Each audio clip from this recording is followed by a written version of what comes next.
नमस्कार सभी जनताओं, good morning, good afternoon, good night. जब भी आप वीडियो देख रहे हैं तो आज की वीडियो में अपन कुछ महत्वपूर्ण प्रश्न देखेंगे। तो यहाँ पे हमारा काफ़ी महत्वपूर्ण प्रश्न है, नव अंतर्राष्ट्रीय आर्थिक व्यवस्था का वर्णन कीजिए। ठीक है, ये वेरी मोस्ट इम्पॉर्टेंट क्वेश्चन है। गुटनिरपेक्ष आंदोलन में शामिल अधिकतर देशों को अल्प विकसित देशों का दर्जा मिला था। यानी कि जितने भी देश गुटनिरपेक्ष आंदोलन में शामिल हुए थे उन्हें अल्प विकसित देशों का दर्जा मिला था। अल्प विकसित देशों का मतलब ये होता है जिनका विकास बहुत कम हुआ हो, उन्हें हम अल्प विकसित देश कहते हैं। ठीक है, तो इन देशों के सामने मुख्य चुनौती आर्थिक रूप से और विकास करने तथा अपनी जनता को गरीबी से उबारने की थी। क्योंकि ये अल्प विकसित देश थे तो इनकी जनता भी गरीब थी और इनका विकास भी नहीं हुआ था, तो इनके सामने चुनौती सबसे ज़्यादा यही थी, यानी कि अपने विकास की और अपनी जनता को गरीबी से उबारने की।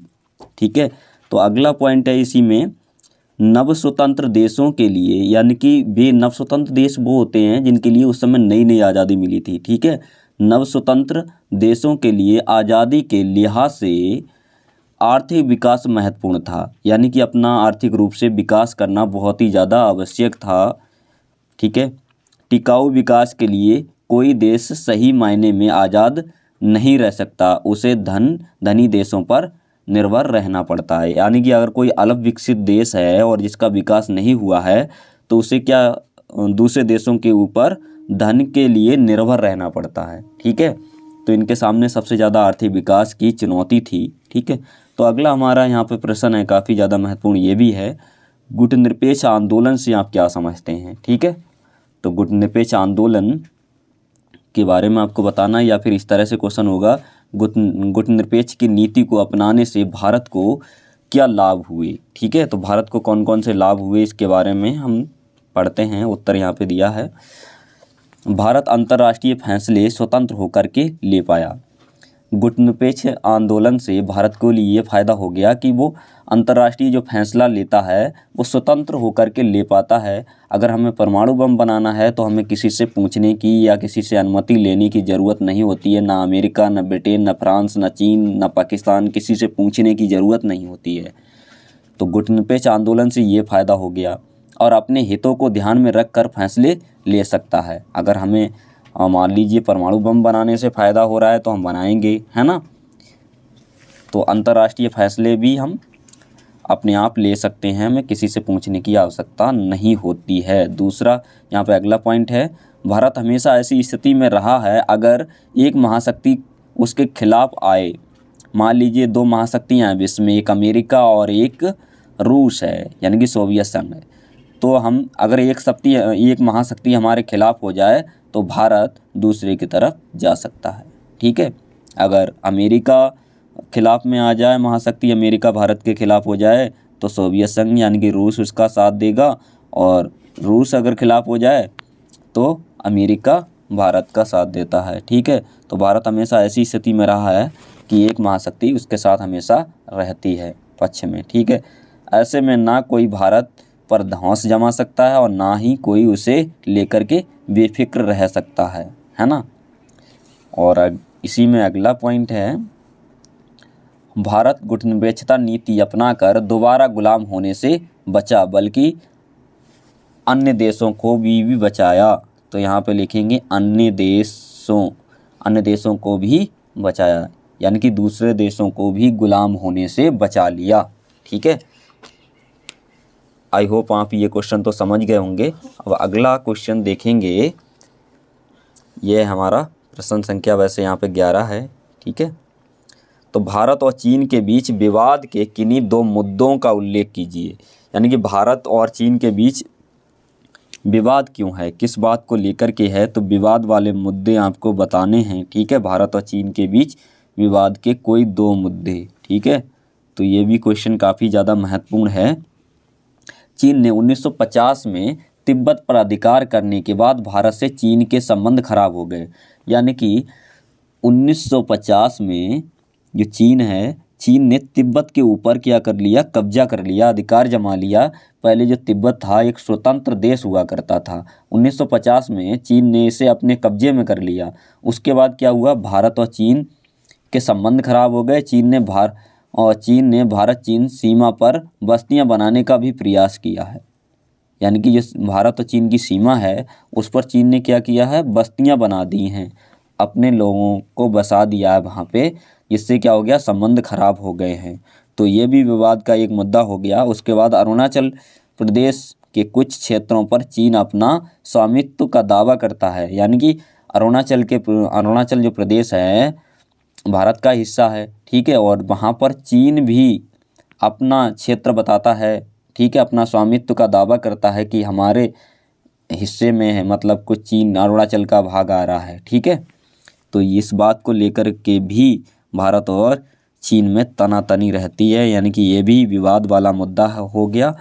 पाकिस्तान के परमाणु हथियार कार्यक्रम में चीन द्वारा सहायता किया जाना, यानी कि चीन जब पाकिस्तान ने परमाणु हथियार बनाया था तो चीन ने उस कार्यक्रम में उसकी मदद की थी, तो भारत इससे भी चीन से खिलाफ हो गया, है ना। उसके बाद अगला पॉइंट है बांग्लादेश और म्यांमार से चीन के सैनिक संबंध। यानी कि बांग्लादेश और म्यांमार है वो भारत का पड़ोसी देश है और चीन उससे सैनिक संबंध स्थापित किए हुए है, तो ये भी भारत के लिए कुछ खतरा है इससे, है ना। तो यहाँ से भी संबंध खराब हो जाते हैं। उसके बाद अगला है क्वेश्चन, यूरोपीय संघ एक प्रभावशाली क्षेत्रीय संगठन है, व्याख्या कीजिए। ये भी प्रश्न काफ़ी महत्वपूर्ण है यूरोपीय संघ वाला, तो देखते हैं इसे। यूरोपीय संघ 28 देशों का एक प्रभावशाली राजनीतिक व आर्थिक मंच है। यानी कि इसमें 28 देश शामिल हैं, ठीक है। तो ये आर्थिक मंच है, यानी कि आर्थिक मतलब एक दूसरे की सहायता करते हैं ये, ठीक है। सोवियत संघ के विघटन के बाद 1992 में यूरोपीय संघ की स्थापना हुई। तो यूरोपीय संघ की स्थापना 1992 में होती है, इस बात को आप अच्छे से याद कर लीजिएगा। और यूरोपीय संघ की अपनी मुद्रा यूरो है, इसका झंडा भी है, राष्ट्रगान एवं स्थापना दिवस भी है, ठीक है। इसकी विशेषताएं भी देख लेते हैं। यूरोपीय संघ की अर्थव्यवस्था 2016 में विश्व की सबसे बड़ी अर्थव्यवस्था थी। यानी कि पूरी दुनिया की सबसे बड़ी अर्थव्यवस्था 2016 में यूरोपीय संघ की थी, ठीक है। तो यहाँ पे 2016 दिया हुआ है। उसके बाद इसकी मुद्रा जो है यूरो है, यूरोपीय संघ की मुद्रा, यानी कि अपने यहाँ की रुपया है, वैसे ही यूरोपीय संघ की जो मुद्रा है वह यूरो है, ठीक है। अमेरिकी डॉलर के लिए खतरा है, यानी कि ये अमेरिका का जो डॉलर है उससे ज़्यादा भी महंगी है, ठीक है। अमेरिका का डॉलर अभी मान लीजिए 81 या 82 रुपए के आसपास चल रहा है, और यूरो तो उससे महंगा है, लगभग 88 या 90 के आसपास होगा यूरो, है ना। तो अमेरिकी डॉलर से भी महंगा है, तो ये अमेरिकी डॉलर के लिए क्या है, खतरा है। उसके बाद अगला इसी में दिया है, विश्व व्यापार में अमेरिका से 3 गुनी ज़्यादा हिस्सेदारी है। तो विश्व व्यापार में इसकी अमेरिका से भी 3 गुना ज़्यादा हिस्सेदारी, यानी कि अमेरिका से ये 3 गुना ज़्यादा व्यापार करता है पूरे विश्व में। तो इस बात को भी आप अच्छे से याद कर लें। उसके बाद है यहाँ पे इसी में का 2 सदस्य देश इसके हैं, देशों के पास वीटो पावर है, यानी कि ब्रिटेन और फ्रांस। तो इसके ये दोनों सदस्य देश हैं, इनके पास वीटो पावर है, ठीक है। और उसके बाद अगला पॉइंट है, विश्व की दूसरी सबसे बड़ी सेना शक्ति है इसके पास, यानी कि विश्व की दूसरी सबसे बड़ी सेना शक्ति भी यूरोपीय संघ के पास है, जिसका रक्षा बजट अमेरिका के बाद सबसे अधिक है। यानी कि अमेरिका की जो सेना का बजट है उसके दूसरे नंबर पे आता है। इसके 2 सदस्य देशों यानी ब्रिटेन और फ्रांस के पास लगभग 550 परमाणु हथियार हैं। सिर्फ 2 सदस्य देशों के पास, ब्रिटेन और फ्रांस, यहाँ पे लिखा है ब्रिटेन और फ्रांस, इनके पास लगभग 550 परमाणु हथियार हैं। तो इसलिए कहा जा सकता है कि ये बहुत ही प्रभावशाली संगठन है। इसी से संबंधित हमारा प्रश्न था। उसके बाद दक्षेस क्या है, ठीक है। तो ये भी काफ़ी ज़्यादा महत्वपूर्ण प्रश्न हो जाता है यहाँ पे, दक्षेस वाला देख लेते हैं इसे। इसके महत्व की विवेचना कीजिए, इस तरह से क्वेश्चन है, ठीक है। तो ये दक्षिण एशियाई क्षेत्रीय सहयोग संगठन इसे बोलते हैं, या सार्क इसी को बोला जाता है। या तुमसे पूछ लिया जाए सार्क क्या है, तब भी आपको यही लिखना है। दक्षिण एशिया के 8 देशों का आर्थिक, राजनैतिक तथा सांस्कृतिक सहयोग संगठन है ये, ठीक है। तो दक्षिण एशिया के मतलब देशों का ये संगठन है, तो एक दूसरे का ये आर्थिक रूप से सहयोग करते हैं और राजनीतिक और सांस्कृतिक रूप से सहयोग करते हैं। ठीक है, इसकी स्थापना 8 दिसंबर 1985 को हुई बांग्लादेश की राजधानी ढाका में। ठीक है, इसकी स्थापना कब होती है? 1985, बांग्लादेश की राजधानी जो ढाका है वहीं पर इसकी स्थापना होती है 18 दिसंबर 1985 को। स्थापना के समय इसमें 7 देश शामिल थे, भारत और बांग्लादेश, पाकिस्तान, नेपाल, भूटान, मालदीव तथा श्रीलंका। ये 7 देश शामिल होते हैं। वर्ष 2007 में अफगानिस्तान 8वें देश के रूप में शामिल हो गया इसमें। ठीक है, तो जो अफगानिस्तान है 8वें सदस्य देश के रूप में शामिल हुआ 2007 में। ठीक है, दक्षेस के सदस्यों में सामाजिक और सांस्कृतिक एकता मौजूद है या विद्यमान है। ठीक है, तो दक्षेस के जो सदस्य हैं यानी कि दक्षिण एशिया क्षेत्रीय सहयोग संगठन है, इसके सदस्य देशों में सामाजिक और सांस्कृतिक एकता है। ठीक है, ये संगठन शिक्षा व संस्कृति के विकास में बहुत प्रभावी योगदान दे सकता है। ठीक है, और इसका उदाहरण ये है कि दक्षेस विश्वविद्यालय की स्थापना हुई है। ठीक है, इसका ये उदाहरण है। उसके बाद इसी में अगला पॉइंट है, प्राकृतिक आपदा के समय सहयोग के द्वारा आपदाग्रस्त क्षेत्र की सहायता करना भी इसका उद्देश्य है। तो ये भी इसका एक महत्वपूर्ण महत्व हो गया।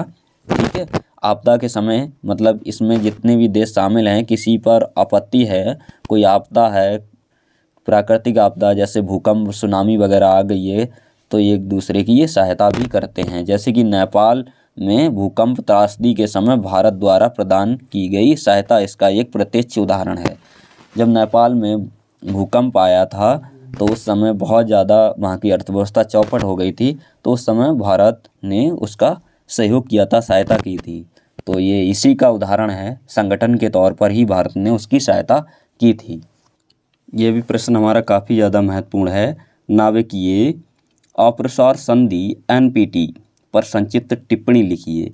पूरे विश्व में परमाणु हथियार को रोकने हेतु की गई संधि को परमाणु अप्रसार संधि कहा जाता है। यानी कि पूरे विश्व में जो परमाणु हथियार लगातार बने जा रहे थे, इन्हें रोकने के लिए एक संधि की गई जिसका नाम था NPT या नाभिकीय अप्रसार संधि, है ना। क्योंकि परमाणु हथियार बनाने से बहुत ज़्यादा नुकसान होता है, क्योंकि परमाणु हथियार जब बनते हैं तो उनका परीक्षण होता है। परीक्षण के दौरान जिस क्षेत्र में परीक्षण किया जाता है वहाँ बहुत ज़्यादा प्रदूषण होता है। मान लीजिए समुद्र में भी प्रदूषण मतलब परीक्षण कर रहे हैं तो क्या होगा, समुद्री जीव जंतु भी इससे मर जाते हैं, है ना। और परमाणु हथियार ऐसे नहीं बनते, पहले उनका प्रयोग होता है, प्रयोग होने के बाद उन्हें चला करके देखा जाता है 2-4 बार, उसके बाद सफल परीक्षण होता है ना। तो इसे चलाने से क्या होता है, प्रदूषण होता है बहुत ज़्यादा। दूसरी बात, विश्व के देशों में अशांति फैलती है, एक दूसरे से डरते हैं। अगर कोई परमाणु हथियार बना रहा है तो क्या होगा, मतलब मतभेद उत्पन्न हो जाते हैं, विवाद पैदा हो जाता है जिससे, है ना। इसके अंतर्गत 5 देशों को शक्ति से संपन्न माना गया, परमाणु शक्ति से संपन्न, जैसे अमेरिका, रूस, ब्रिटेन, फ्रांस और चीन, इन्हें परमाणु शक्ति से संपन्न माना गया। ठीक है, और NPT का सदस्य भारत नहीं है। भारत ने यह संधि पर साइन नहीं किए थे क्योंकि भारत जो है गुटनिरपेक्ष नीति का हिस्सा है। गुटनिरपेक्ष आंदोलन की मतलब शुरुआत भारत से ही होती है ना। तो इस संधि का सदस्य भारत नहीं है। ठीक है, तो ये भी हमारा काफ़ी ज़्यादा महत्वपूर्ण प्रश्न था। अगला हमारा प्रश्न है, ये काफ़ी ज़्यादा महत्वपूर्ण है, आसियान क्या है, इसका उद्देश्य क्या है। तो आसियान का पूरा नाम आपको अगर पूछा जाए तो बताना है, association of south east Asian nation, है ना। यानी कि आसियान दक्षिण पूर्वी एशियाई राष्ट्रों का संगठन है ये। ठीक है, तो इसकी स्थापना होती है 8 अगस्त 1967 को। इस क्षेत्र के 5 देशों ने, तो यहाँ पे 5 देशों कर लीजिए, ठीक है, 5 देशों ने बैंकॉक घोषणा पत्र पर हस्ताक्षर कर इस संगठन की स्थापना की।